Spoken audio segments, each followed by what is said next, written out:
We were left on a cliffhanger at the end of Season 2. When Oliver's, Martin Short, latest play's main actor, Ben Glenroy, Paul Rudd, comes on stage, he falls and we're scared for his life. The third season keeps going with the story and builds the characters more. As for Mabel, she's going to lose her place, her two built-in buddies, and is scared about not having any direction, while Oliver is finally reaching his dream as a Broadway director, and Charles is happy in a new relationship. Towards the end of the two-part opening, it's no surprise that she's the one to suggest starting their detective podcast again. What happened in Only Murders in the Building Season 3 premiere? Season 1 starts with a flashback to the night of the opening of Oliver's new Broadway show, when actor Ben Glenroy is shot and killed. Loretta is a wannabe actress who's wanted to be on Broadway since she was a kid but has always been turned down. Eventually, Oliver sees something in her and casts her in his next killing mystery play, which will be his big return to the stage after the flop of Splash. When Ben suddenly falls on stage on opening night, everyone thinks he's dead. Meanwhile, Oliver throws a sad after-party at his Arconia apartment. Oliver's new play, Death Rattle, is being made, and we learn how through a bunch of flashbacks. A few months after he solves Bunny's murder, he gets back with Charles and Mabel. At the first table read of the play, Oliver meets with Donna DeMeo and her son, Cliff DeMeo, the producers. At the table read, everyone meets Ben, a famous regular actor who can't wait to have his first time on Broadway.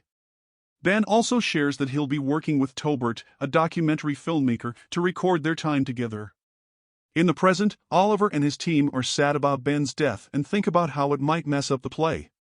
But Ben shows up to the place and says that he's still alive after nearly choking to death on his tongue while having a stomachache. Super excited, Oliver gets ready to get back to work on his play. Ben, meantime, promises to turn things around and be better to his shipmates. But at the end of the night, Ben killed himself by falling down the elevator. Ben has a hard time getting a grip on his role during rehearsals with Oliver at the start of the second episode. The beat goes on. Now, Oliver is doing all he can to keep his show on Broadway even though he lost his main actor on the first night. Meanwhile, it turns out Mabel had a teen crush on Ben because of his TV show, Girl Cop. Mabel snapped pictures of Ben's dead body and the killing spot, as is now known. However, it turns out that Charles fired Ben from Brazos when Ben was just 8 years old. Hard feelings came up during Oliver's play because Ben was mad at Charles. Mabel goes to Ben's funeral with Charles and Oliver to find out who killed the famous actor. To make sure his producers keep his show on Broadway, Oliver leaves early to convince a play reviewer to write her review of the preview of his play. Mabel, meantime, meets Greg, who says he's part of Ben's security team.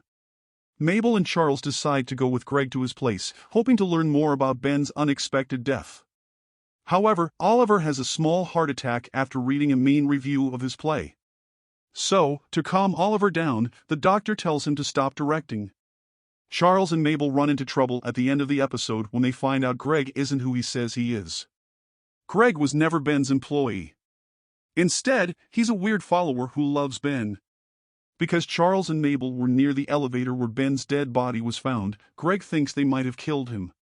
Greg knocks out Charles and Mabel and takes them to the basement to carry out his killing plan. Thanks to just-in-time arrival of Detective Biswas, a buddy of Detective Williams, Greg is caught fast. After Ben's murder, Greg was seen running from the Arconia, and Detective Biswas says that he's been following Greg ever since. Greg is arrested and accused of killing Ben. Mabel, however, insists that Greg didn't kill him despite his crazy behavior. Greg was a big fan of Ben, and he even took the remembrance handkerchief that Ben gave to his staff on opening day. Ben was snapped by Mabel holding a matching handkerchief next to his face after his death. Mabel figures the guilty one was someone from the cast or crew for Oliver's show since Ben was found with the killer's handkerchief.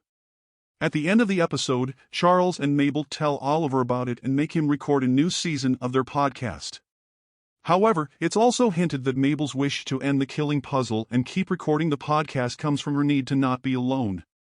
However, the hints pointing to Ben's killer are ready, the game's on, and the unprofessional sleuths are back together to solve this interesting case.